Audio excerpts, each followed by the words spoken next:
blah, blah, blah. You know, he's a debunker. He's been doing this for years. Only Mr. Korff has now made a fatal mistake, legally. Because when I began to investigate what all these people were telling me about,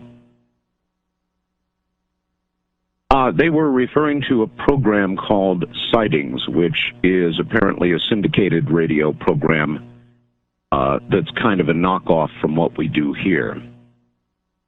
And I guess a knockoff from what's done on TV. I don't know. They call it Sightings. Anyway, it's hosted by a man named Jeff Rentz, who seems to be a decent sort of fellow. And everybody referred me to their website, this Sightings website, and said, listen to the Real Audio presentation or program archive on 7/30/97, July 30th of 1997. So I did. And I began listening as it was suggested to me at the 1 o'clock hour. And there was a discussion of the Phoenix lights, which were explained as the 10 o'clock fair being flares, and so forth and so on. Typical debunking. Then Mr. Rentz, the host, discussed with Kal Korff the Fox special, which I guess had just occurred. But then at 10:07 and 52 seconds, and I want to be very precise about this as I explain it to you, at 10:07:52, Mr. Korff said, quote, listen to this, folks, I know that Art Bell called this Phoenix radio station to put pressure on them because I was going to be on the air. This was prior to the stunt they pulled on the air with this Richard Hoagland analysis that we didn't land on Mars. Art Bell was very concerned that I was going to be on this #1 radio talk show prior to the event because it might hurt the gate, as in the proceeds.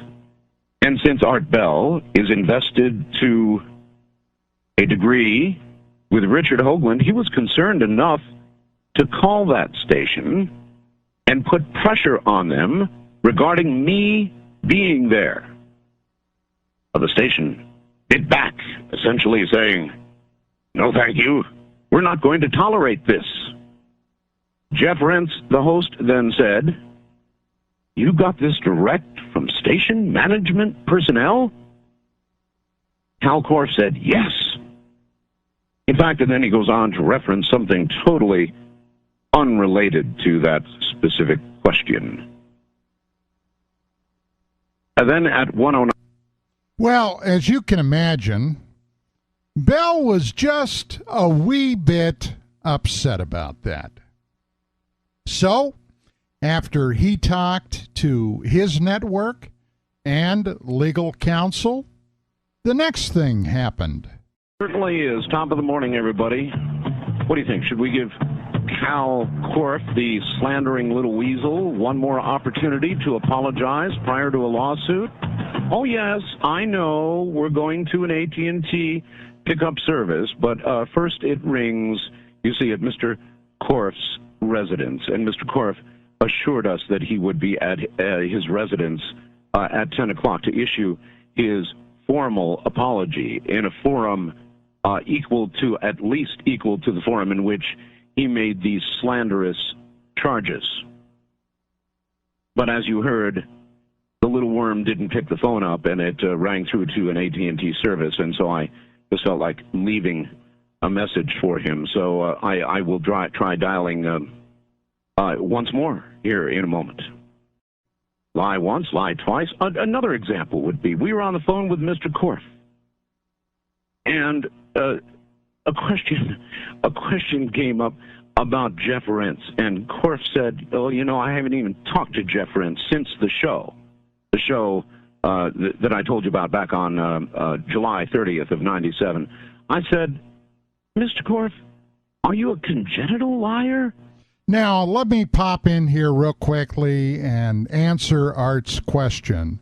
Is Korff a congenital liar? Well, in my humble opinion, hell yes. I just talked to Jeff Rentital, liar. I just talked to... So, now Art literally had him by the short hairies. There was absolutely no way for this worm to squirm out of it unless he wanted to get hit with a lawsuit. I mean, what's he going to do? He got caught with his hands in the cookie jar. Art taking Korff at his word, which was Art's second mistake, believed that he would be available to come on Coast to Coast to make a public admission and apology. Korff, being the worm that he is, wasn't available. So Art finally gave him one more chance.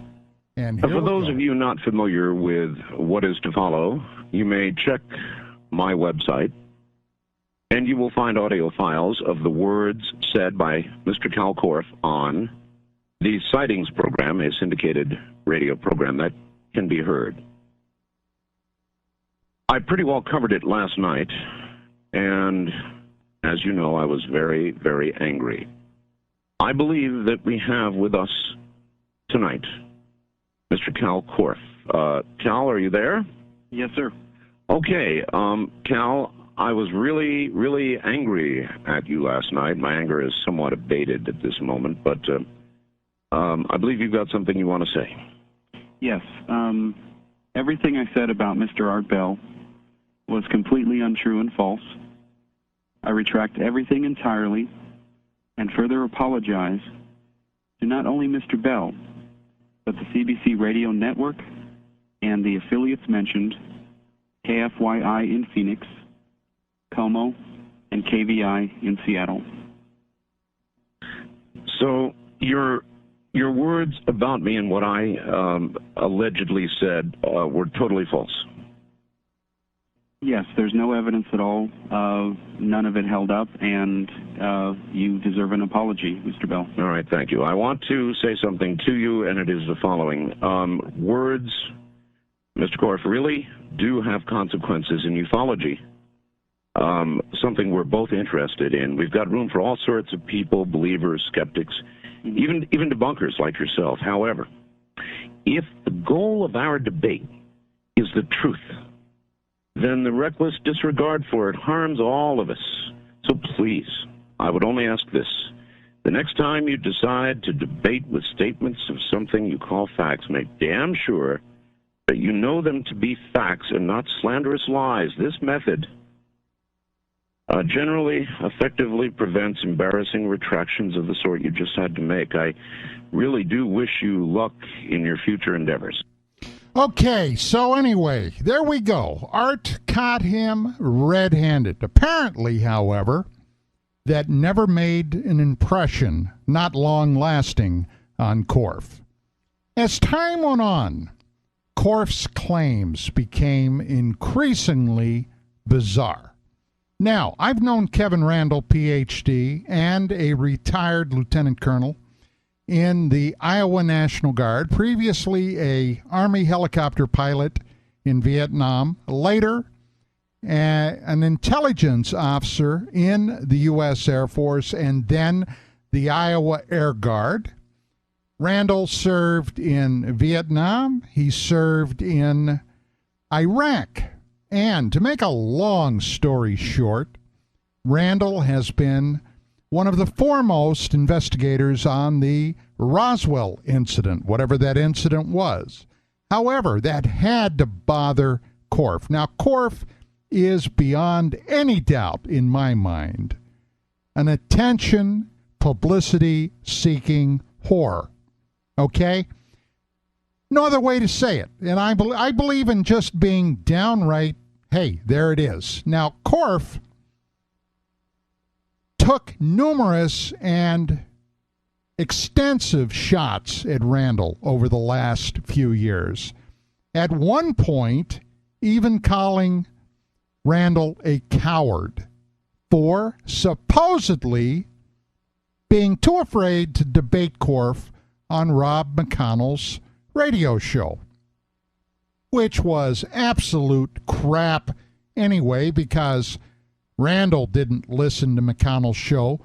Damn few people with a serious interest in things like the paranormal and actual genuine UFO research listen to McConnell's show, and he made it in passing. No formal invitation was ever sent to Randall. But as this began to circulate and percolate, just like the Art Bell material that you just heard, it got back to Randall, got back to somebody else too, got back to Canadian film producer Paul Kimball. And Kimball decided to take the bull by the horns.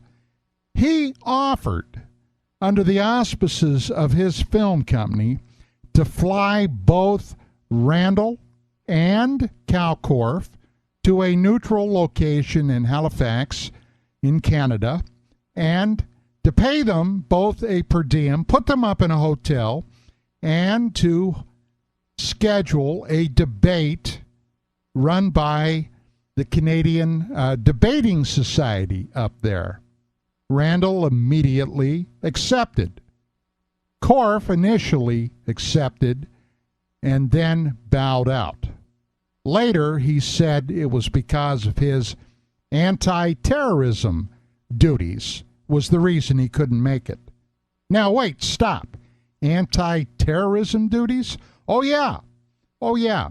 This was one of the bizarre claims by this bizarre little man, that he was an officer, initially a captain, in, now listen closely, the Israeli-founded Special Secret Services.